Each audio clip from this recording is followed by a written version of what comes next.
Alhamdulillah hamdan katsiran thayyiban mubarakan fi kama yuhibbuna rabbuna wa yarda. Asyhadu an la ilaha illallah wahdahu la syarikalah wa asyhadu anna Muhammadan abduhu wa rasuluhu alladzi la nabiyya ba'da. Amma ba'du. Kita lanjutkan pembacaan Taisir Karimir Rahman fi Tafsir Kalamil Mannan yang ditulis oleh Syekh Abdurrahman bin Nasir As-Sa'di. Masuk pada tafsir surat Al-Baqarah, surat yang kedua, ayat yang ke-264 sampai 266.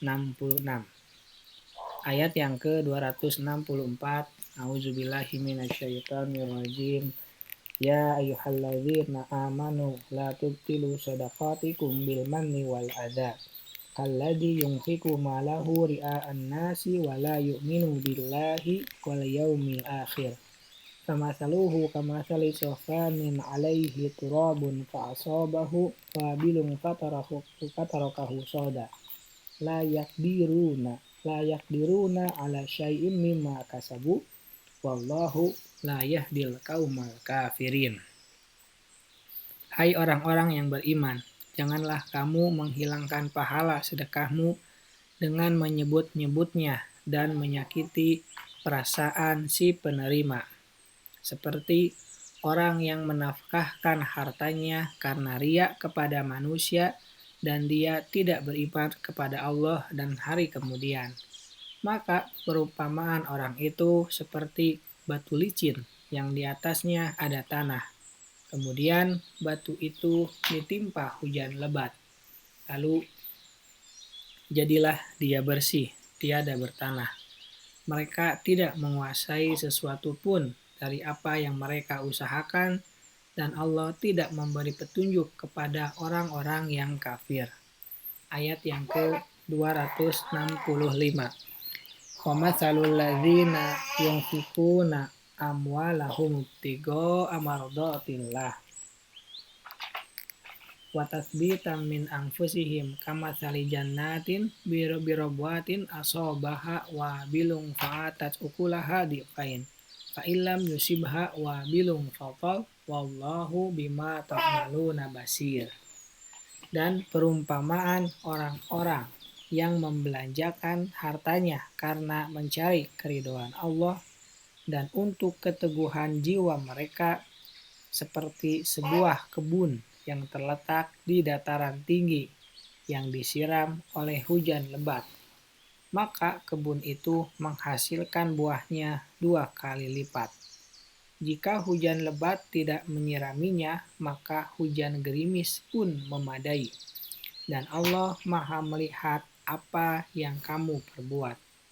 Ayat yang ke-266. Ayawaddu ahadukum an takuna lahu jannatun min nakhilin wa a'nabin tajri min tahtihal anhar lahu fiha min kulli tsamarat wa asabahul kibaru wa lahu dzurriyyatun du'afa fa asabaha isarun fihi narun fahtaraqat kadzalika yubayyinullahu lakumul ayati la'allakum tatafakkarun.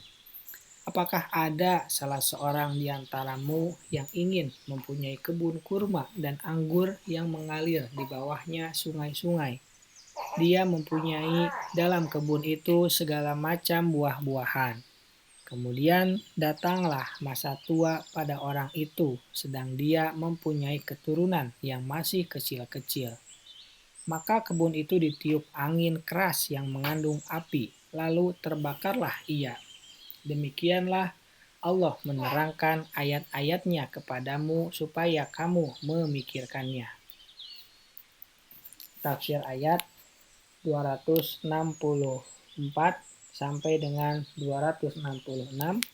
Allah membuat 3 perumpamaan dalam ayat ini, yaitu pertama, untuk orang yang berinfak karena semata mengharap keridhaan Allah dan tidak mengiringi nafkah itu dengan mengungkit-ungkit dan menyakiti orang yang menerima. Kedua, untuk orang yang mengiringi infaknya dengan mengungkit-ungkit dan menyakiti si penerima. Dan yang ketiga, untuk orang yang ria. Perumpamaan pertama adalah tatkala infaknya diterima dan dilipat gandakan pahalanya karena terlahir dari keimanan dan keikhlasan yang total. Ibtigo amardatillahi wa tathbita min anfusihim, karena mencari keriduan Allah dan untuk keteguhan jiwa mereka. Artinya mereka menafkahkan harta di mana mereka teguh hati dalam memberi nafkah dan lapang dada serta penuh kejujuran. Maka perumpamaan perbuatan ini adalah kamasari jannatin birodwatin, seperti sebuah kebun yang terletak di dataran tinggi, yaitu tempat yang tinggi yang sangat baik diterpa angin dan matahari, dan air akan sangat cukup padanya. Karena apabila hujan yang deras tidak menimpanya, paling tidak ia akan disirami hujan rintik yang mencukupinya karena areanya yang baik dan tanahnya yang gembur, serta adanya sebab-sebab yang memenuhi perkembangan, keturunan, dan pembuahannya. Karena itu, fa'atat ukulaha difain, maka kebun itu menghasilkan buahnya 2 kali lipat, artinya berlipat ganda. Taman kebun yang seperti itu adalah yang paling diinginkan oleh manusia, dan perbuatan yang mulia ini pun merupakan tingkatan yang paling tinggi. Perumpamaan kedua, yaitu orang yang menafkahkan hartanya karena Allah, kemudian ia mengiringi nafkahnya itu dengan mengungkit-ungkitnya dan menyakiti penerimanya, atau ia melakukan suatu perbuatan yang dapat membatalkannya. Maka yang seperti ini adalah sama dengan pemilik taman tadi, akan tetapi ditimpa oleh iksorun, angin keras, yaitu angin yang sangat kencang. Fihi narung fahtarakat, yang mengandung api lalu terbakarlah. Padahal ia memiliki anak keturunan yang masih kecil-kecil lagi lemah, dan dia sendiri lemah yang telah tua renta. Kondisi seperti ini adalah kondisi yang paling sulit, karena itu Allah SWT membuat perumpamaan ini dengan firman-Nya, ayawadu ahadukum, apakah ada salah seorang di antaramu yang ingin, hingga akhir ayat, dengan menggunakan rangkaian kalimat pertanyaan yang kengeriannya dapat dipahami secara benar oleh orang-orang yang menjadi sasaran pesan ayat ini. Karena musnahnya dalam sekali waktu sekaligus setelah keindahan pepohonannya dan ranumnya buah-buahnya, maka itu menjadi musibah yang sangat besar. Kemudian terjadinya musibah yang tiba-tiba ini sedangkan pemiliknya telah tua dan tidak mampu lagi bekerja, dan dia memiliki keturunan yang masih kecil-kecil yang tidak mampu membantunya, dan meringankan bebannya adalah masalah lain. Maka subjek dari perumpamaan ini yang telah beramal karena Allah, kemudian dia membatalkan amalannya itu dengan sikap yang menafikannya, menyerupai kondisi pemilik taman tadi yang terjadi padanya apa yang telah terjadi ketika kebutuhannya sangat mendesak kepadanya. Perumpamaan ketiga adalah orang yang ingin dilihat oleh orang lain, tidak disirami iman kepada Allah dan tidak karena mengharap pahala di sisinya, di mana Allah mengumpamakan hatinya seperti batu licin yang di atasnya ada tanah. Orang yang ria itu mengira bahwa akan tumbuh tanaman darinya bila ditimpa hujan, sebagaimana tanaman tumbuh di tanah yang subur. Akan tetapi itu adalah batu, yang bila ditimpa hujan deras, maka lenyaplah apa yang ada di atas batu tersebut. Hal ini adalah perumpamaan yang pas bagi hati orang yang ria yang tidak ada keimanan padanya. Bahkan hati yang keras yang tidak akan lembut dan tidak khusyuk, inilah amal perbuatannya dan infak-infaknya. Tidaklah ada asasnya sama sekali yang mendasarinya dan juga tidak memiliki tujuan yang digapai.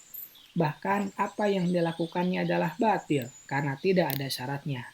Yang sebelumnya batal setelah adanya syarat, namun juga ada penghalangnya. Sedang yang pertama diterima dan dilipat gandakan karena terpenuhi syarat-syaratnya, yaitu keimanan dan keikhlasan hati, keteguhan hati, dan terbebasnya dari penghalang-penghalang yang merusaknya. 3 perumpamaan ini sesuai untuk seluruh orang-orang yang beramal. Maka seorang hamba hendaklah menimbang dirinya atau selainnya dengan timbangan-timbangan yang adil dan perumpamaan-perumpamaan yang sesuai tersebut. Watil kal amsal nadribu halinas wa ma yaf'aluha illal alamin. Dan perumpamaan-perumpamaan ini kami buat untuk manusia dan tiada yang memahaminya kecuali orang-orang yang berilmu. Al-Ankabut ayat 43. Subhanaka Allahumma wa bihamdika asyhadu alla ilaha illa anta astaghfiruka wa atubu ilaik. Assalamualaikum warahmatullahi wabarakatuh.